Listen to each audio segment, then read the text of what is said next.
আপনারা এই কোর্সে ঢুকছেন আমার পার্সোনাল ব্র্যান্ডিং দেখে, তাই না?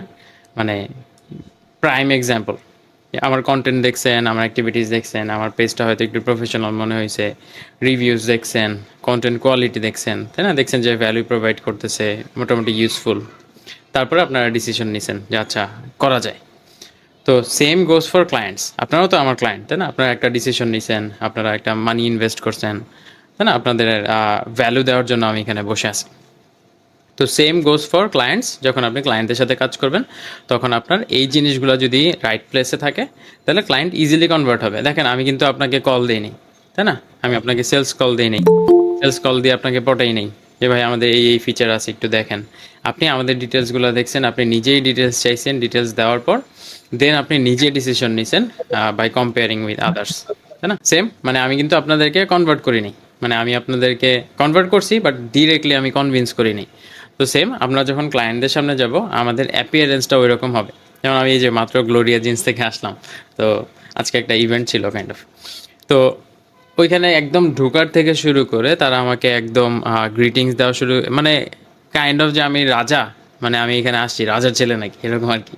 আমি হয়তো পে করবো জাস্ট একটা কফির জন্য, বাট আমি গেট থেকে ঢোকার শুরু করে একদম টেবিলে বসানো পর্যন্ত তারা আমাকে গাইড করছে যে স্যার আপনি কেমন অ্যাটমসফিয়ার চান, আপনি কি একটু মানে নিরিবিলি বসতে চান নাকি, তাহলে উপরে আসেন, এরকম আর কি। তো উপরে গেলাম, বসলাম, দেন লাইটিং খুব ভালো ছিল। দেন আমাকে মেনু চাইলাম, মেনু দিয়ে গেল। দেন অর্ডারটা যখন ডেলিভারি করলো একদম জোসভাবে, মানে একজন বসছে আরেকজন ওইটার থেকে নিয়ে সার্ভ করছে কাইন্ড অফ। তো এই যে দেখেন, মানে আপনাকে স্পেশাল ফিল করাইতেছে। ওরা কিন্তু আপনার মানে ওদের স্ট্যান্ডার্ড প্রাইসিংই চার্জ করতেছে, এখানে তো নেগোসিয়েশনে কিছু নাই। প্লাস আমি এমন ফিল করছি যে আমি আর এর চেয়ে হয়তো আর একটু বেটার প্রাইসিং হইলেও আমি দিতাম, সমস্যা হইতো না।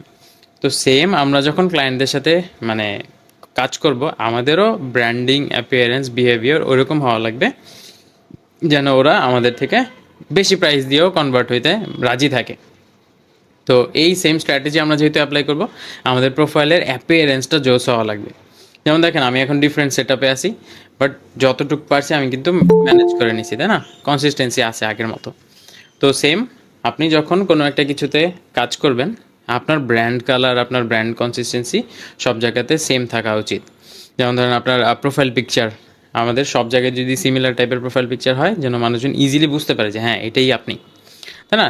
দেন গোস ফর লাইক আপনার কালারগুলো আপনি সেট করলেন এরকমভাবে যে আপনি এই কনসিস্টেন্সিটা মেনটেন করেন সব জায়গায়। হইতে পারে জাস্ট আপনার প্রোফাইল পিকচারের ব্যাকগ্রাউন্ড কালারটা ওইটাও আপনি মেনটেন করলেন। এগুলো সম্পর্কে আমরা আজকে জানবো। তো পার্সোনাল ব্র্যান্ডিং কেন বেশি ইম্পর্ট্যান্ট সেটা হলো আপনার ক্লায়েন্টের সামনে একটা প্রিমিয়াম অ্যাপিয়ারেন্স ক্যারি করলে ক্লায়েন্ট আপনাকে ইজিলি হায়ার করবে। যদিও আপনার হয়তো পোর্টফোলিও অত ভালো না, যদিও আপনার এক্সপিরিয়েন্স অত নাই, আপনার প্রোফাইলে হয়তো ওয়ার্ক হিস্ট্রি নাই, বাট জাস্ট আপনার এই পার্সোনাল অ্যাপিয়ারেন্সের কারণে, ব্র্যান্ডিংয়ের কারণে ক্লায়েন্ট আপনার থেকে কনভার্ট হয়ে যাবে।